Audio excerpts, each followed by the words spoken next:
For years, lifters have argued about it. What's the best weightlifting shoe ever made? And no matter who you ask, one name always comes up: the Nike Romaleos 2. It won't make you stronger, it won't fix your technique, but one thing's undeniable: some of the biggest lifts of the 21st century were done in these shoes.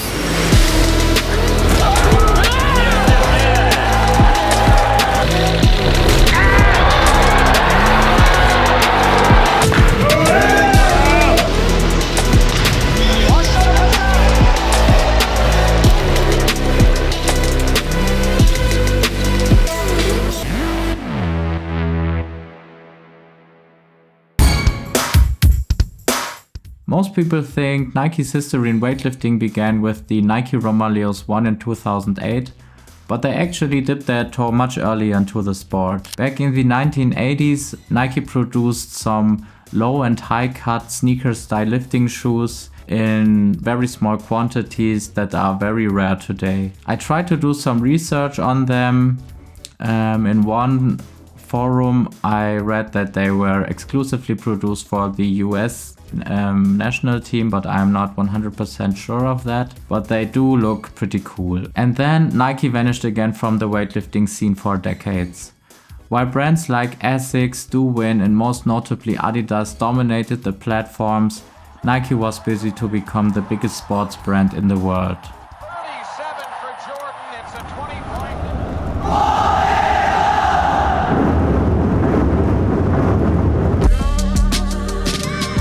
That changed in the mid-2000s. Nike returned to the weightlifting world, developing a brand new shoe specifically for the 2008 Beijing Olympics, the first ever Nike Romaleos. It was their re-entry into the sport after decades away, and the shoe was designed with Olympic-level lifters in mind, built to perform on the biggest stage in the world. But that first generation of Nike Romaleos didn't receive much love.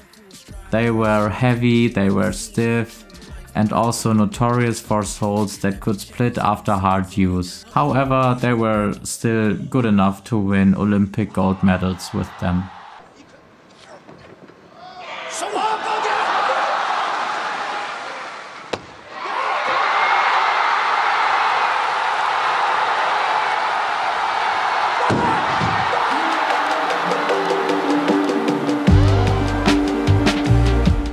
After Beijing, Nike knew they had to fix the problems. They wanted to make the shoe more flexible, more comfortable and way lighter, without losing the stability that lifters loved. Nike claimed around a 20% weight reduction, but tests showed it was actually closer to 25%. Internally, the toe box and midsole were completely redesigned. The welt and outsole became slightly more elastic, making movement smoother while keeping that dense, grounded feeling. From the outside though, Nike changed almost nothing, but they did release a bunch new colorways.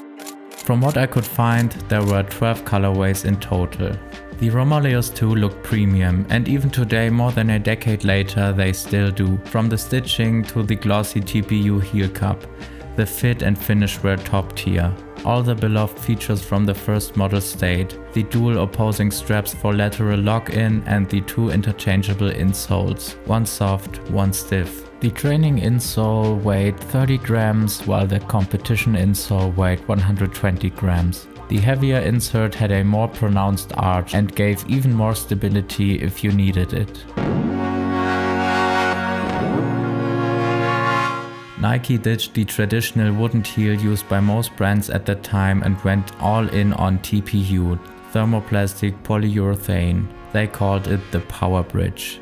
It's probably my favorite substitute for the classic wooden heel, since it's really stable and has no give, unlike the rubber sole some companies tend to use nowadays. TPU also made it cheaper to produce and more flexible in design, allowing Nike to create what they called variable heel heights. That meant the heel pitch, the angle between heel and toe, stayed perfectly consistent across all shoe sizes, which was measured at 8%. Do you remember any other color? New Romaleo 2s as well.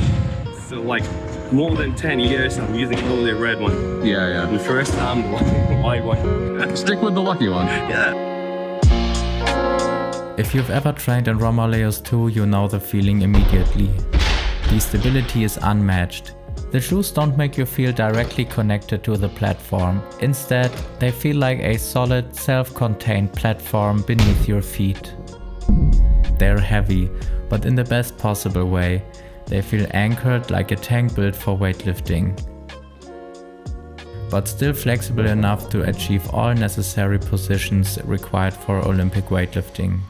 For the squat, the heel height feels just right for most lifters. I would say it's more common for people to need a slightly higher heel than a lower one, and the Rom 2 deliver exactly that. Their rigidity gives them almost no give under load, making them ideal for heavy squats that demand absolute stability.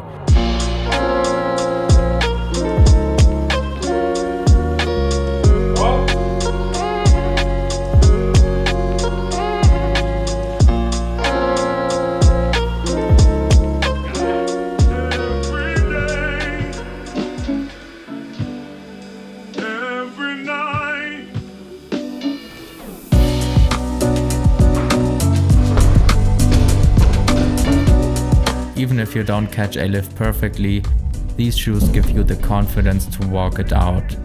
That's why so many lifters from Ilya Ilin to Lasha Talakadze trusted them with the biggest weights in human history. The width of the shoe was balanced, not too narrow, not too wide. It's become a bit of a trend for modern shoes to have very wide toe boxes, which allows your toes to spread out and move freely. And many lifters love that. But I've also heard from lifters who actually prefer a slightly tighter fit, since it makes the foot feel more locked in and consistent during heavy lifts. At the end of the day, it really comes down to personal preference. It's snug but not restrictive.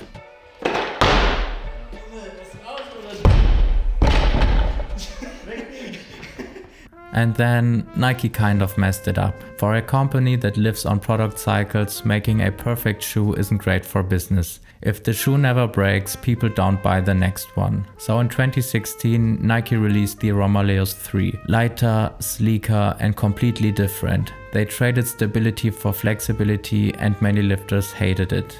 It felt flimsy, unstable and fragile compared to the 2s. It proved that when you design highly specialized equipment for everyone, you're really designing it for no one. Then came the Romaleos 3 XD, a small improvement with thicker straps and a sturdier upper, but still nowhere near the magic of the 2s. The Romaleos 4 had the looks, and once again found their way onto the feet of some of the sport's best athletes. Many agreed it was a big step back in the right direction, but there were still some odd design choices, like the slightly curled up toe box and a fit that was just way too narrow. They managed to recapture some of what made the Romaleos 2 so great, but also created a few mistakes along the way. The Nike Romaleos 2 feels like it came from a turning point of time. A time when companies still tried to make products that could last with very nice materials and very good manufacturing, but also tried to experiment with modern technology and design choices. You can really feel that these shoes had a purpose in mind when they were designed, and they are the perfect blend of durability, performance, stability and flexibility. There are now entire Instagram pages dedicated to reselling them. But you can also very easily find them on normal marketplaces. I bought mine for $130 and they were produced in very large quantities, so it's not as difficult to buy than, for example, the Adistar 08 or something like that.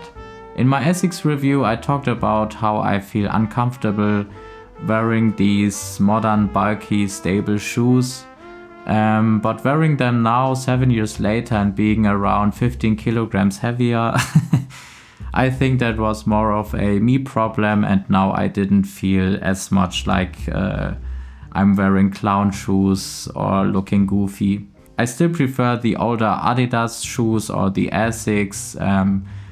I just really like to feel very light-footed, and I also think this is better for my technique and how I lift. I also like to be even more flexible with my feet, but I totally can understand that so many people think the Nike Romaleos 2 are the best shoes ever.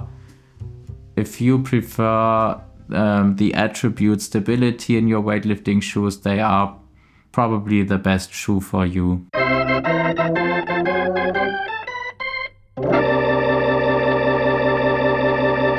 The first Romaleos one weren't, but that first Romaleos wasn't very well. But that first Romaleos wasn't very well. But the first generation of Romaleos weren't very. Scheiße, Mann. But the first generation of the Nike Romaleos wasn't very well. But the first generation of the Nike Romaleos 1 was not very well. Was?